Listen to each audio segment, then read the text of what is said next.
Il y a un temps pour tout dans la vie. Hein? Il y a un temps pour tout. Il y a un temps pour prier, il y a un temps pour être généreux, il y a un temps pour être gentil. Et il y a un temps pour faire la guerre. Oui, il y a un temps pour faire la guerre. Pour équilibrer la vie, il y a un temps pour faire la guerre. Je ne sais pas si vous êtes au courant, mais savez-vous que des Africains comme vous, vos frères, vos sœurs, vos cousines peut-être, vos nièces, vos enfants, sont actuellement opprimés, oppressés en Chine? Ils sont accusés de propager le coronavirus. They keep chasing us around. Everywhere we go, we cannot spend up to 3 hours or 2 hours in one place. They will start chasing us around.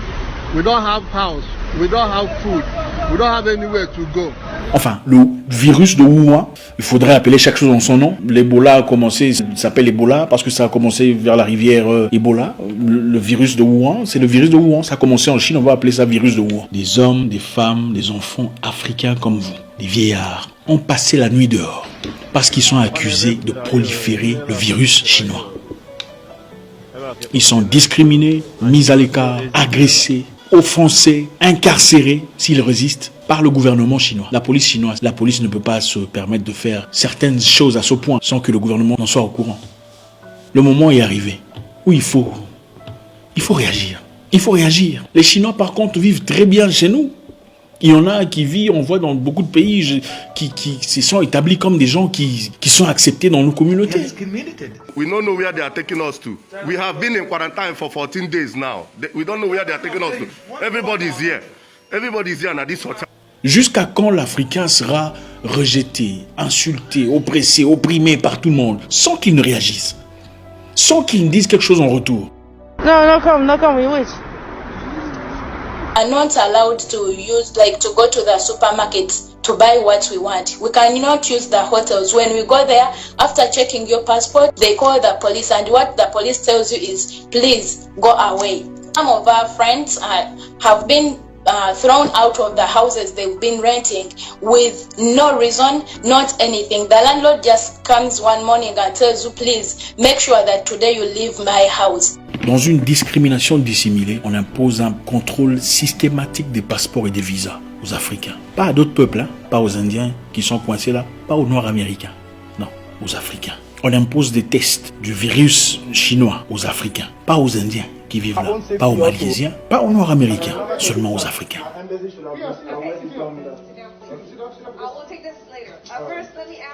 Au moment où je vous parle, les hôtels en Chine chassent les Africains comme des gens méprisables, de la racaille, la vermine, insupportable. À croire qu'il y a à peine quelques semaines, en guise de solidarité, de générosité, d'amitié, le Kenya a laissé un avion atterrir venant de Chine avec 250 passagers chinois à qui il a été demandé d'être mis en quarantaine par eux-mêmes, sans supervision. Il faut traiter les gens comme ils vous traitent. Il ne faut pas être excessivement bon. C'est une faiblesse. Les Chinois vont chercher les Noirs chez eux à la maison pour tester. Même ceux qui n'ont pas montré des symptômes, même ceux qui n'ont pas été exposés à des personnes infectées, même ceux qui n'ont pas voyagé depuis beaucoup de mois, ont été systématiquement traqués et imposés un test obligatoire. Maltraités, ensuite jetés dans les rues. Évictés, non acceptés dans les hôtels, dans les restaurants, dans les lieux publics ou dans les bus. À un moment, il faut arrêter. Écoutez, les Africains ne font pas en Chine ce que les Chinois font en Afrique. 50 000 prospecteurs illégaux, c'est-à-dire exploitateurs miniers illégaux au Ghana, sont chinois. 50 000. Quel Africain oserait faire ça en Chine? Sur quelle base? Donc vous venez chez les gens, ils vous accueillent. Vous restez quelquefois sans visa, sans difficulté, sans problème. En tout cas, les Africains généralement n'ont pas des problèmes de xénophobie, en tout cas pas comme ailleurs. Et puis après, vous vous dites, bon, ça va, je suis chez moi. Désormais, je vais aller chercher de l'or. Okay. De l'autre côté, il y a un village, il y a de l'or, je vais me servir. Et ensuite, envoyer de l'argent en Chine. L'argent ne circule pas au Ghana, mais l'argent est transféré en Chine. Une transfusion monétaire ou financière à leur famille, pendant que nos frères sont maltraités chez eux. Accusés de puanteurs, traités comme de l'ordure. C'est inacceptable. Et on ne compte pas le nombre de villageois ghanéens qui ont perdu la vie suite aux multiples confrontations aux ressortissants chinois. Pour avoir pollué une rivière à travers l'utilisation des produits chimiques nocifs à la santé pendant leurs multiples extractions illégales d'or. En réponse, ces Chinois hors la loi ont abattu sommairement un Ghanéen d'une balle à la poitrine sur les terres de leurs ancêtres, au nom de l'or qui leur appartient. En février 2020, pendant cette histoire, cette vague virale et tout ça, un chef de restaurant chinois chicote son employé kényan pour être venu en retard.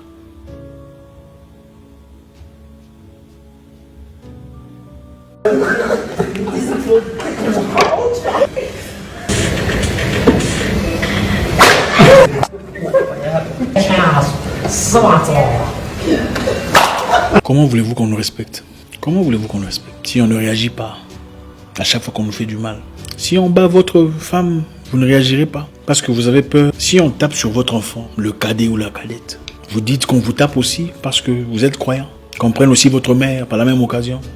Et votre père, s'il est vivant, qu'on le chicote aussi. Jusqu'à quand on va être le sac de frappe de tout le monde? Jusqu'à quand on va autoriser ça? Jusqu'à quand serons-nous spectateurs, pleurnicheurs, chialeurs? Quand est-ce qu'on va réagir? Quand est-ce qu'on va réclamer notre droit d'humain, droit au respect et à la considération? Quand un Chinois fait des dégâts en Afrique, il n'a pas peur. Parce qu'il sait que vous n'allez rien faire. Regardez leur visage, ils se marrent. C'est triste, mes frères. C'est triste. J'ai récemment suivi une vidéo où un monsieur disait « Les Africains n'ont pas d'honneur. Ils sont descendants des Caïens. Ils ne servent à rien. Ils ne réagissent pas. Ils n'ont pas d'union. Ils n'ont pas de force mentale. Tu peux violer sa mère. Il dira que c'est la volonté de Dieu. Tu peux battre son père. Il dira que la volonté de Dieu soit faite. C'est comme ça qu'ils sont. Ils n'ont pas d'honneur. Et ce n'est pas un Africain qui a dit ça. Ils ne font que se plaindre. Ils ne peuvent pas se lever comme une seule personne. Pourquoi ne sommes-nous pas allés nous rebeller contre les ambassades de Turquie pour montrer notre mécontentement en rapport à leur façon de traiter notre frère? Peu importe ce qu'il a fait. Je ne sais pas si ce qu'il était.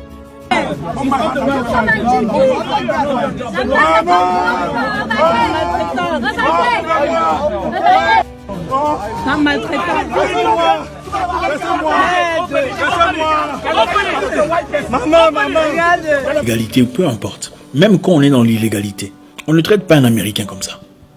On ne traite pas un Français ou un Canadien n'importe comment. Vous ne traiterez certainement pas un Turc comme ça chez vous, sans que la Turquie ne réagisse. Ou son peuple. Nous sommes trop bons, trop bonbons. Seulement avec les étrangers. Il est temps de réajuster, de recalibrer notre façon de percevoir le monde. Les gens ne nous aiment pas. Comme le gars là disait, il n'est pas africain. Il a dit les Africains sont descendants des Caïens. C'est comme le disent les Écritures, on a placé une marque sur son visage. Partout où il passe, on le reconnaît. C'est ce que nous vivons. Je ne suis pas en train de confirmer ce qu'il dit. Mais d'après lui, partout où on passe, on nous connaît. On ne veut pas de nous, on ne veut pas de nos femmes. Elles sont moches, elles ont des trucs sur la tête. C'est comme ça que le monde nous perçoit. En Chine, on nous maltraite. En Inde, on nous tabasse. Au Liban, on nous tue. Aux États-Unis, on nous refoule. D'ailleurs, parlons des États-Unis. Les États-Unis ont commencé un programme intéressant où il fallait rapatrier les ressortissants américains du Nigeria. Ils ont envoyé un avion et un groupe de personnes pour aller récupérer les Américains coincés au Nigeria pendant cette période de pandémie. De manière très intéressante, 7000 Nigérians se sont présentés avec leur passeport américain. Ouais, 7000 Nigérians naturalisés américains ou ayant un titre de séjour à long terme, green card et tout ça.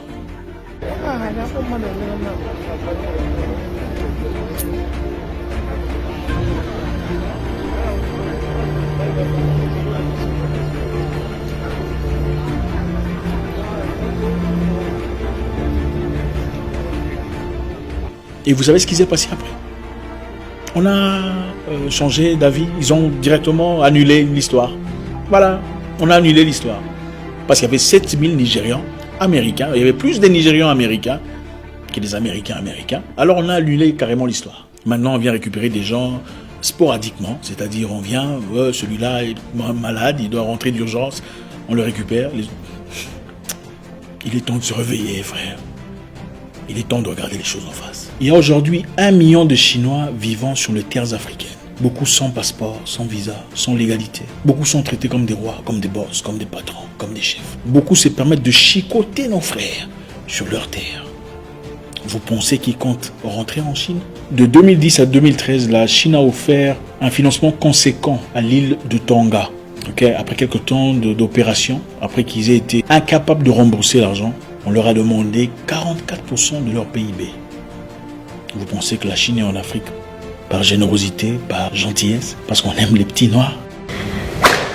Je ne demande à personne d'aller tuer un Chinois ou d'aller maltraiter un Libanais ou un Indien. Je demande à ce que nous apprenions à nous faire respecter, à traiter les autres avec réciprocité, avec égalité, avec cohérence d'esprit, sans émotion, sans sentiment. Personne n'est plus important que personne. Nous sommes tous égaux. Mais pour faire respecter cette loi, il faut commencer à se comporter en égaux.